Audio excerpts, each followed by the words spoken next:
And so Malik has asked, what do I think of meditation as a practice?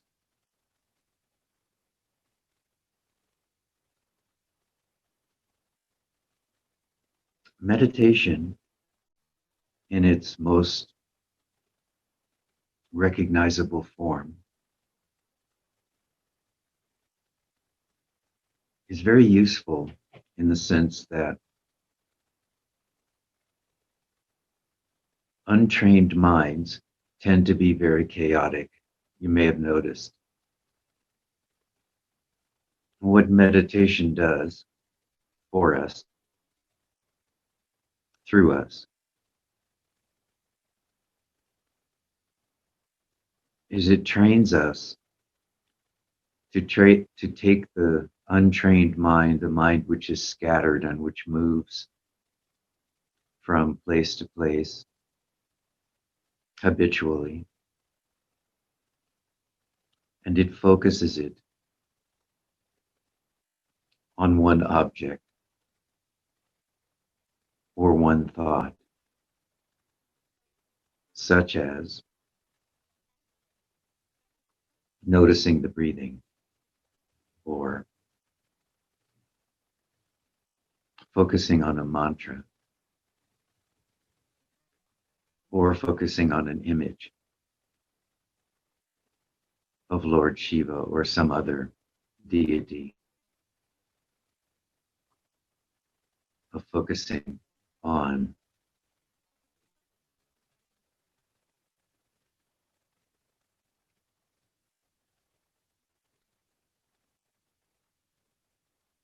something which helps us to hold the mind still and in one place for a period of time, whether it's a few seconds or a few hours.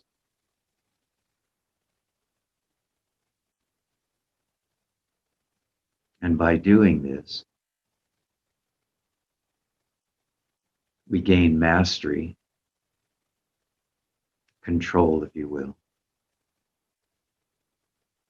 over a mind which has a tendency to wander toward whatever objects it's conditioned towards.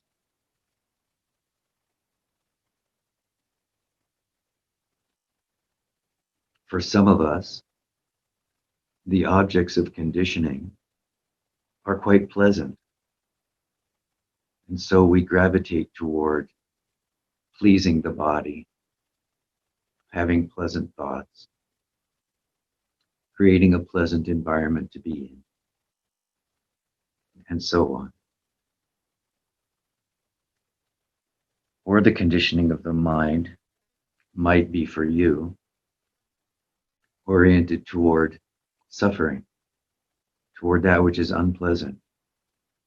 And this is not a fault. This is just the tendency of the mind, which likes to have something to push against, likes to have something to effort against. And so it goes in the direction of,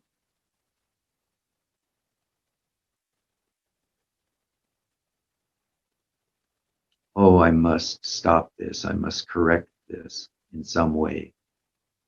So there can be a great deal of negativity in the mind, or there can be a great deal of pleasure orientation in the mind. And what traditional meditation does is it focuses the mind into something which is more neutral and enables us to see that whether we are attracted to positivity, to pleasure, or to negativity and pain and suffering,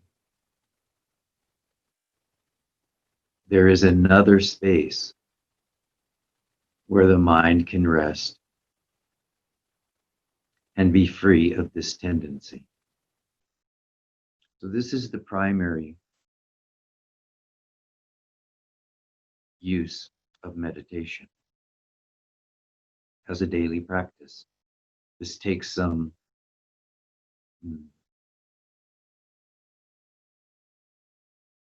practice in order to build up a certain strength, just like exercising builds up the strength of the body, this kind of mental exercising builds up the strength of control and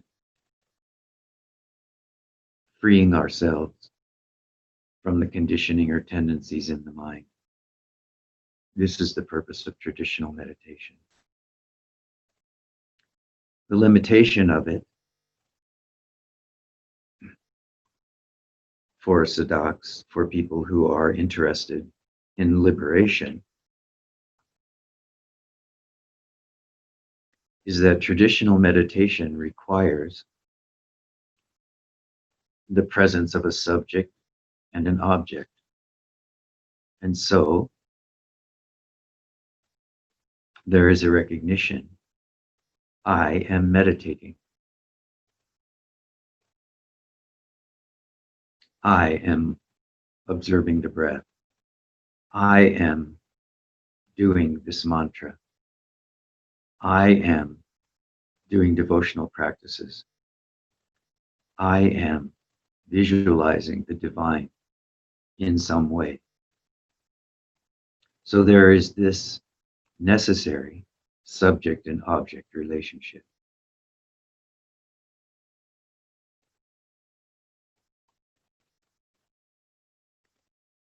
The purpose of the question, who am I, or what is aware, however, is to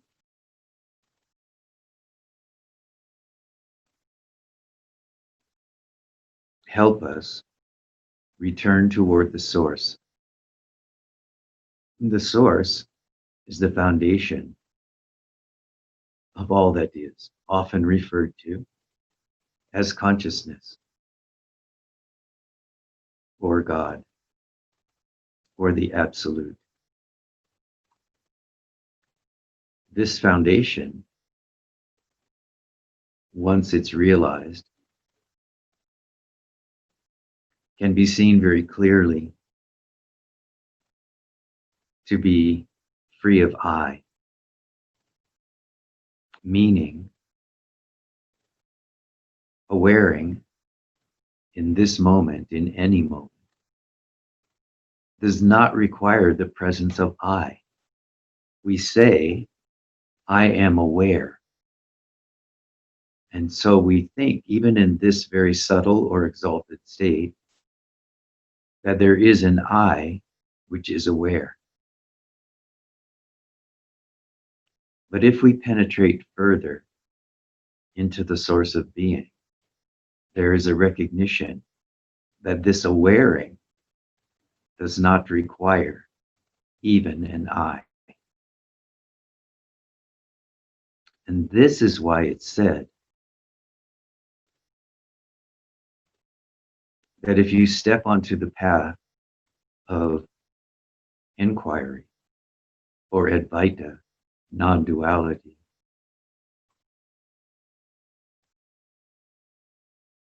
meditation comes to an end. The reason, as I said, is because in meditation, in traditional forms of meditation, subject and object are required. I and they, I and it. In Advaita, the recognition that that which is awaring does not require an I is what leads us to the recognition that that which is aware is here always, eternal, unborn, and undying.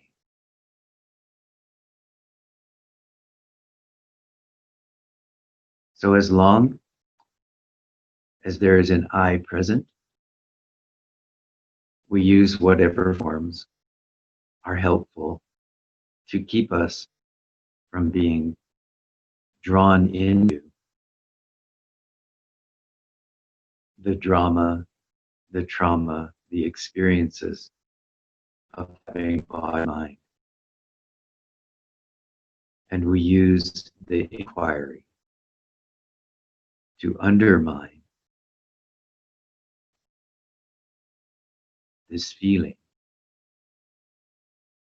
which is pervasive for us as human beings, that there is in fact an I. I is there as long as we have a body and a mind. I will be here in some form or another, subtle or gross.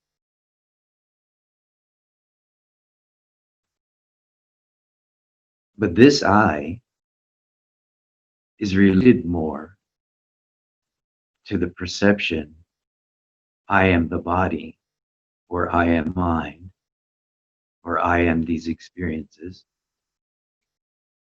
than to anything solid or anything that can be found if I search through all of my experiences as body, mind, or world. If I search diligently, it can be seen that while awareing is going on, I is not necessary. Awareing will go on as long as body and mind are here. When body and mind are let go of, either in deep meditation, samadhi, deep being, or in death, then consciousness itself returns to its pristine state, unborn, undying, eternal. This consciousness does not depend on the presence of I. You can see this in a very gross way through the experience of waking up in the morning and realizing that in deep sleep, when no mind, body, or world was present, I, the first expression of the body-mind experience, know right away I slept well. So even without body, mind, or world, there is a recognition that awareing was still going on. And so it can be said and experienced that consciousness itself is that which is here under all conditions and under no conditions, in deep sleep, in dreaming, and in waking. The common thread is consciousness itself, that which is aware, which we experience in the waking state as something we call awareness, which is not actually correct because it tends then to become an object. I can look for awareness. I can search for it. I can keep up the seeking. When I say I am looking for awareness, even when I say I am awareness itself, there is this quality of object to the word awareness. This is why I say what is going on here, which is free, eternally, even of I, so we can say is before I, is awareing. Awareing itself is not related to any perception or conception of I.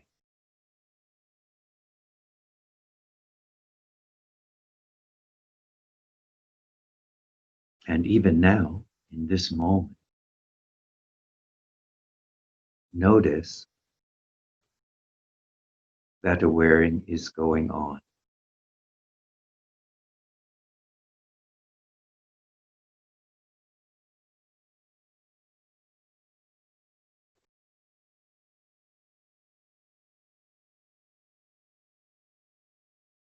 Withdraw your attention from anything which is rising in the field of awareness, even from the notion I. You can see, it can be seen immediately that a wearing goes on continuously through waking, dream, and deep sleep.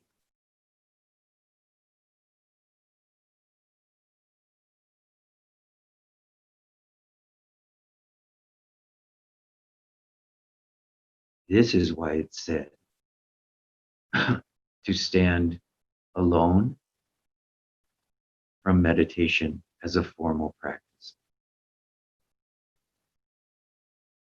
All meditations, all practices are just tools in your toolbox for you to use under different circumstances to remind yourself at any given moment that you are not the circumstances. You are that which is aware of whatever circumstances and whatever objects appear in the field of view.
So when you have become distracted by something in the field of view, meditation, visualization, mantra, and so on, these tools are available to you to center your mind, to concentrate your mind in the heart of being, in the recognition that your essential nature is God, the absolute, silence, however you conceive of it.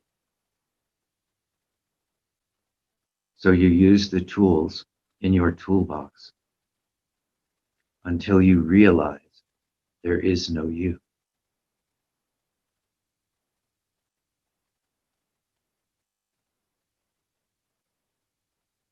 There is only awareness, only awareing.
All right, my dears, may you all be well, happy, and peaceful.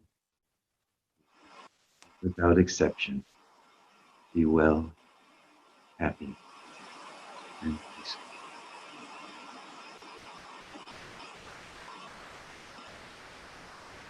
Om Triambakam Yajamahe Sugandhim Pushtivardhanam Urvarukamiva Bandhinam Mrityonmukshiyamamritava Swaha Dua Du Om Sat Yum Hum.